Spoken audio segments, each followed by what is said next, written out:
Hello Indie fans, the frustration platformer is a growing genre, popularized due to the advent of streaming and watching your favorite streamer get so angry at the game, so here are the best indie games that may just make you do this.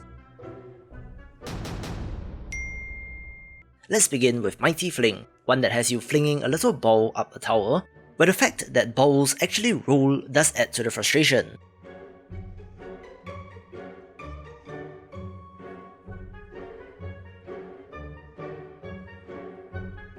There is a guide which makes this a little friendlier, but a straightforward one of these with the usual frustrating level design, and of course, add 1 to the counter.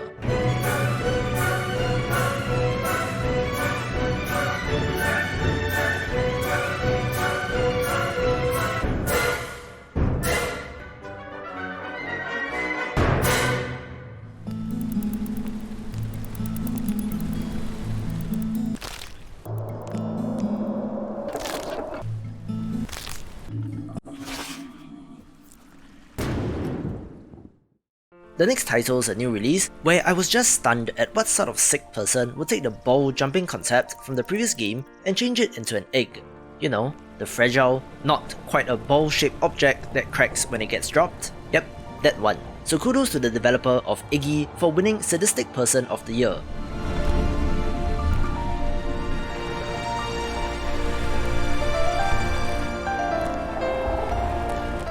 I'm just kidding of course, but you can see how this takes it to the next level, but there's actually quite a nice variety in environments and obstacles, just that it's more soul crushing when the egg goes splat.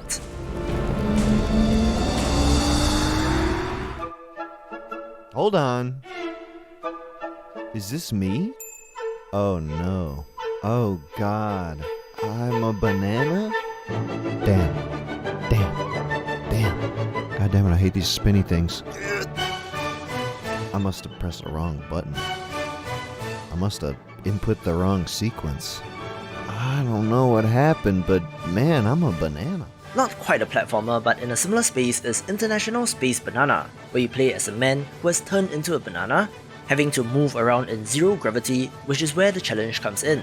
The odd shape of the banana adds to the frustration as you try to spin and to use your momentum to get where you want to be, but the physics in this game does sometimes fling you in totally the opposite direction, which just leads to more angry gamer moments. I mean, to be honest, it feels great. Let's get this banana moving.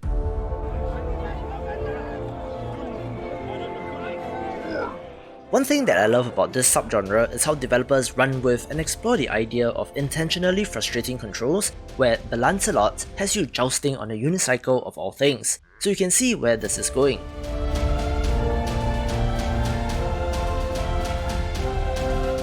Single-wheeled objects are very unstable, so it's about wrestling with the controls and wrangling the physics until you get it, which is part of the charm of such games. I love the unique medieval-inspired art style as well, not to mention the excellent name, making this worth a play.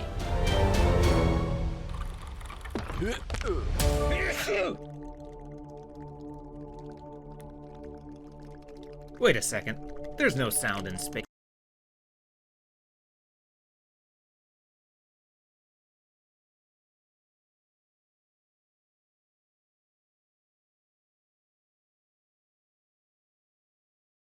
Now there should be sound.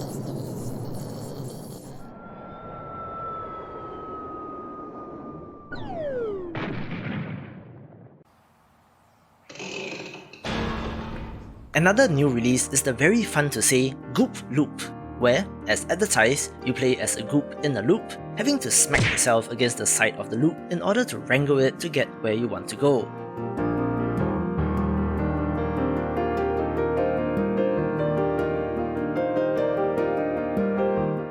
There is a narrator that taunts you if you fall, but I do like the new take on the physics of moving the loop around as compared to a regular old platformer.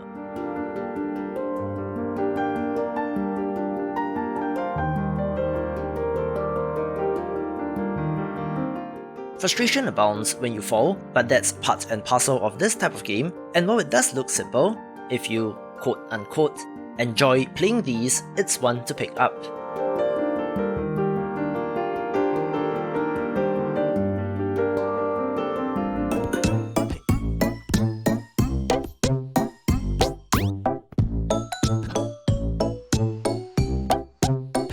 Of the titles on this list, perhaps the one where you have the most control is Hoplegs, where you control a square and the face buttons on the controller corresponds to the legs that can extend out of it, pushing your way to the end of the level.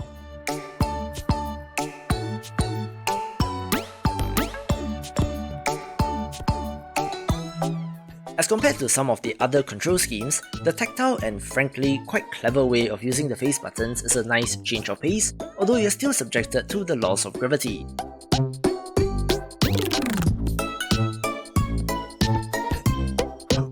There is a built-in level editor and Steam Workshop support, so you can check out what devious creations other players have made, but do note that it is still in early access, with more game modes and levels to come.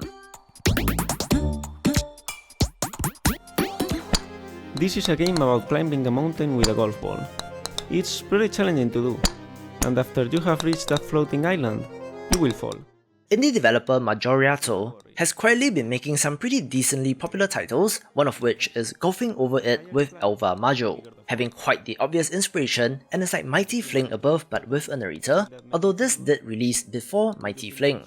Similar kind of infuriating level design, but hey, that's part of the charm.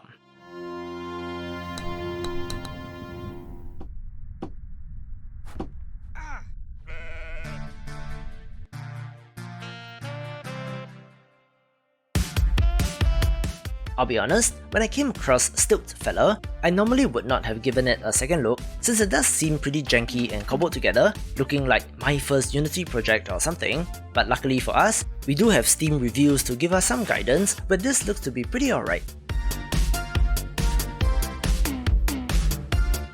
The concept is obvious. You play as a guy on stilts, trying to get to the finish line, where getting a sense of the controls is where the challenge and satisfaction is at.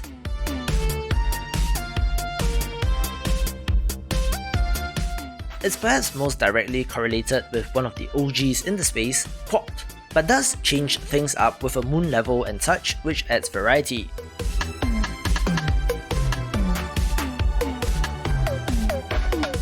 Impressively, there has been post-launch support with new modes such as first person and one that removes the stilts, new levels and more, all for free, so much respect goes to this developer.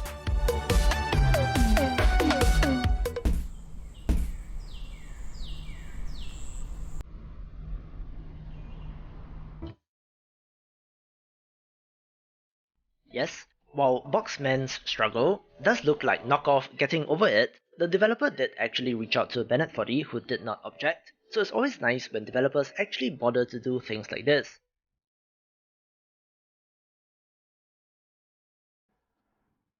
Like Golfing Over It and Mighty Fling, it's more of a platformer, but you're a box instead of a ball, but you're still able to jump even when the box is in motion, which leads to some tricky, clever level design. All of which, of course, leads to the insane frustration when you fall. Still, a nice remix of an idea, making it worth a play. Is this the start or the end? Oh caterpillar, hold me friend, I'm soaring high right through the sky. See soaring beams, this must be dreams. I pogo this, I pogo that, I'm longing for my brand new hat. Let's kick off the top 3 with one of the best in the genre, Pogo Stuck Rage with Your Friends, where the developer thought, you know what would make one of these even worse? That's right, a pogo stick. As such, your character is not only always jumping, but you do have to climb the surreal mountain landscape by bouncing off on it, which is just insane. There are 2 levels so far, with 1 more to come, and does also have multiplayer support where you can see other players experience the same frustration, making it quote-unquote fun with friends. Swing.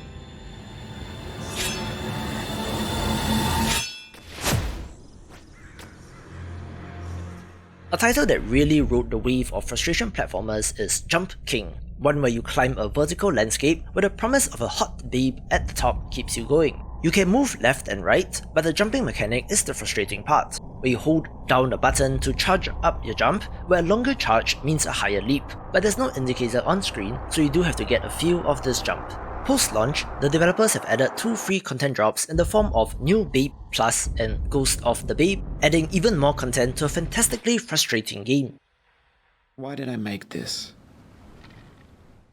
And of course, the king of the genre is still Getting Over It with Bennett Foddy, one that spawned an entire subgenre of its own, where you play as a man in a pot, wielding a hammer, trying to climb this mountain. The controls are one of the most frustrating things that I have to deal with in the game, and the taunting narrator does not help, embodying the rage game taking the #1 spot. Ambitious. For more regular, good old action platformers, watch these videos and I will see you after the jump. I created this game for a certain kind of person. To hurt them.